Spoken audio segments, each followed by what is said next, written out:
बीते कुछ दिनों में कर्नाटका विधानसभा चुनाव को लेकर काफी गर्मागर्मी बनी हुई थी। हमारे प्रधानमंत्री नरेंद्र मोदी ने काफी अग्रेसिव कैंपेनिंग करी कर्नाटका में ताकि दोबारा से बीजेपी को पावर में लाया जा सके। लेकिन चुनाव के बाद जो एक सिलसिला शुरू होता है जिसे हम एग्जिट पोल्स कहते हैं या चुनाव से पहले होने वाले ऐसे पोल्स को ओपिनियन पोल्स कहते हैं, वो एग्जिट पोल्स और ओपिनियन पोल्स ये दिखाते हैं कि शायद कांग्रेस कर्नाटका में सरकार बना ले अन्य पार्टियों के सहयोग के साथ में। आज इस वीडियो में हम ये समझेंगे कि ये एग्जिट पोल्स और ओपिनियन पोल्स क्या होते हैं, क्या इलेक्शन कमीशन ने इनको कभी रेगुलेट किया है, जुडिशरी का इस पे क्या कहना है, चुनाव आयोग को रेगुलेट करने वाली लॉ मिनिस्ट्री का इस पे क्या कहना है और हमारे अभी के चीफ इलेक्शन कमिश्नर का इस पे क्या कहना है। 1967 में जब कांग्रेस 9 स्टेट्स में हार गई थी, 9 राज्यों में हार गई थी, तब से इनके खिलाफ एग्जिट पोल्स और ओपिनियन पोल्स के खिलाफ आवाज उठाई जाती है। ओपिनियन पोल क्या होता है? ओपिनियन पोल ये होता है कि जब किसी वोटर से ये पूछा जाए कि चुनाव से पहले आप किसको वोट देंगे, आपकी राय में कौन सी पार्टी जीत सकती है, तो इसे ओपिनियन पोल कहा जाता है, यानी कि एक वोटर की ओपिनियन। लेकिन जब यही काम इलेक्शन के बाद किया जाए कि वोटर से यह पूछा जाए कि आपने कौन सी पार्टी को वोट दिया, तो इसको एग्जिट पोल कहा जाता है। हमारी कंट्री में एग्जिट पोल्स और ओपिनियन पोल्स को रेगुलेट करने के लिए पहली बार हमारे उस समय के chief election commissioner MS Gill साहब ने एक पहल करी, जो 11th चीफ इलेक्शन कमिश्नर थे। इन्होंने ये किया कि दिसंबर 1997 में काफ़ी राजनीतिक दलों के कहने के बाद, काफ़ी पॉलिटिकल पार्टीज के कहने के बाद ओपिनियन पोल्स और एग्जिट पोल्स को 1998 के लोकसभा चुनाव में बैन कर दिया। हालांकि इस पे काफ़ी टीवी चैनल्स का, न्यूज़पेपर्स का ऑब्जेक्शन हुआ, मीडिया ने काफ़ी प्रोटेस्ट किया और अर्जेंट पिटीशन सुप्रीम कोर्ट में एक याचिका फाइल कर दी कि ओपिनियन पोल्स और एग्जिट पोल्स के खिलाफ इलेक्शन कमीशन की जो गाइडलाइंस हैं वो गैर कानूनन हैं, वो freedom of speech and expression यानी कि हमारी सूचना का अधिकार या हमारे जानने का अधिकार, हमारे बोलने का अधिकार, उसके खिलाफ हैं। मीडिया ग्रुप्स काफ़ी ज़्यादा इससे पैसा भी कमाते हैं। मीडिया ग्रुप्स के ऊपर काफ़ी एलिगेशंस भी लगते हैं कि इन्होंने क्या सैंपल सर्वे लिया, किस तरह का क्वेश्चनेयर बनाया एक वोटर से पूछने के दौरान। इलेक्शन कमीशन का यह कहना है कि आर्टिकल 324 के तहत यानी कि अनुच्छेद 324 के तहत इलेक्शन कमीशन के ऊपर एक ड्यूटी है, संवैधानिक ड्यूटी है कि इलेक्शन कमीशन को निष्पक्ष इलेक्शन करवाना है। चुनाव प्रक्रिया में किसी भी पॉलिटिकल पार्टी को अनड्यू एडवांटेज ना मिले। तो इसके लिए फ्री एंड फेयर इलेक्शन करवाने के लिए ओपिनियन पोल्स और एग्जिट पोल्स को बैन करने का डिसीजन लिया उस टाइम के चीफ इलेक्शन कमिश्नर ने। इसके ऊपर काफ़ी विरोध हुआ, मीडिया ग्रुप्स ने काफ़ी सुप्रीम कोर्ट में हंगामा किया कि यह गलत है। लेकिन सुप्रीम कोर्ट ने 1998 के चुनाव के क्योंकि चुनाव सर पे थे तो इसको बैन तो नहीं किया और 1998 के चुनाव में पहली बार ओपिनियन पोल्स और एग्जिट पोल्स बैन थे और चुनाव करवाया गया। इससे जो प्रोत्साहन मिला इलेक्शन कमीशन को, इलेक्शन कमीशन ने दोबारा से पॉलिटिकल पार्टीज के साथ में कंसल्टेशन स्टार्ट किया।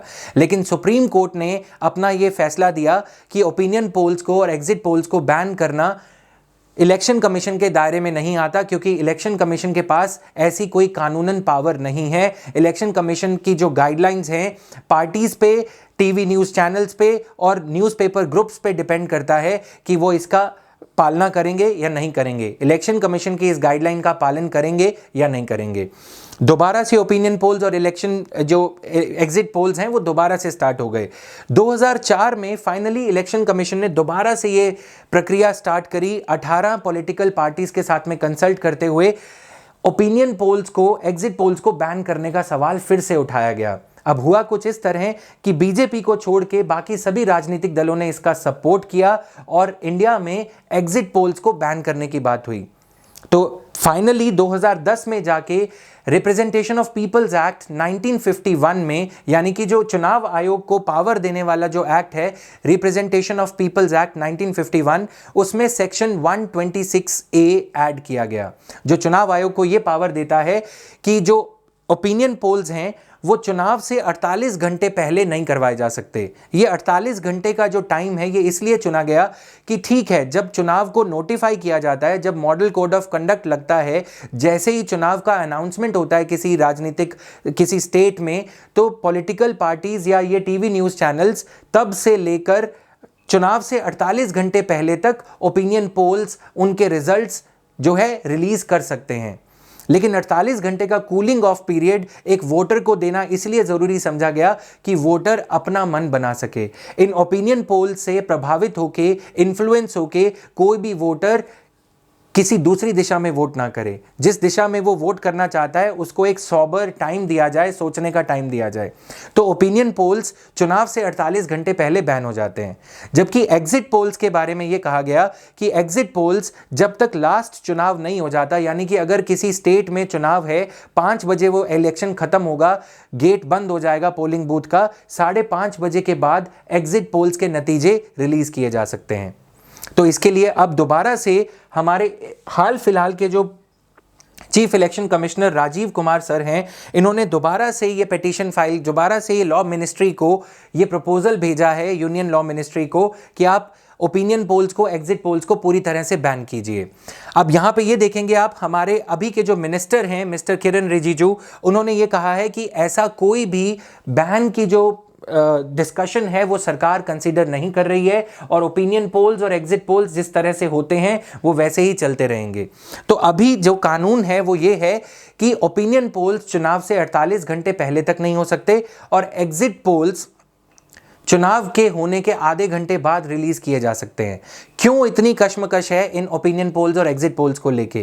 काफी राजनीतिक दलों ने यह कहा है, जो पॉलिटिकल पार्टी सत्ता में होती है या जो पॉलिटिकल पार्टी ज्यादा पैसा देती है, न्यूज मीडिया ग्रुप्स उनके साथ मिलके क्या करते हैं, ओपिनियन पोल्स को इन्फ्लुएंस करते हैं। इसमें सैंपल साइज क्या है? सैंपल साइज मतलब कि कितने लोगों को सर्वे करने के बाद ये नतीजा निकाला गया, राइट। क्वेश्चनेयर में किस तरह के क्वेश्चन पूछे गए, तो ऐसी चीजों के बारे में कोई पारदर्शिता, ट्रांसपेरेंसी ना होने की सिचुएशन में political parties in survey conduct करवाने वाली कंपनीज को खरीदती हैं और उनको पैसा देके इस ओपिनियन पोल के नतीजे अपनी फेवर में करती हैं। ऐसा करने से पॉलिटिकल पार्टी को यह फायदा होगा कि जब ये ओपिनियन पोल के नतीजे चुनाव से पहले वोटर के सामने रखे जाएंगे तो वोटर भी उस पॉलिटिकल पार्टी को वोट करेगा जो ओपिनियन पोल के नतीजे दिखाते हैं कि जो पार्टी जीतने जा रही है।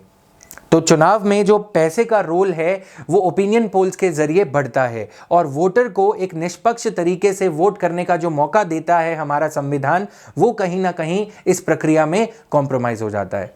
अब इसमें जो दो दांव पेच निकल के आते हैं वो ये हैं कि क्या न्यूज मीडिया ग्रुप्स का freedom of speech and expression यानी कि आर्टिकल 19 वो ज्यादा इंपॉर्टेंट है, या वोटर का right to cast his vote in a transparent manner, in a non-prejudiced manner, in a balanced manner, वो ज़्यादा ज़रूरी है।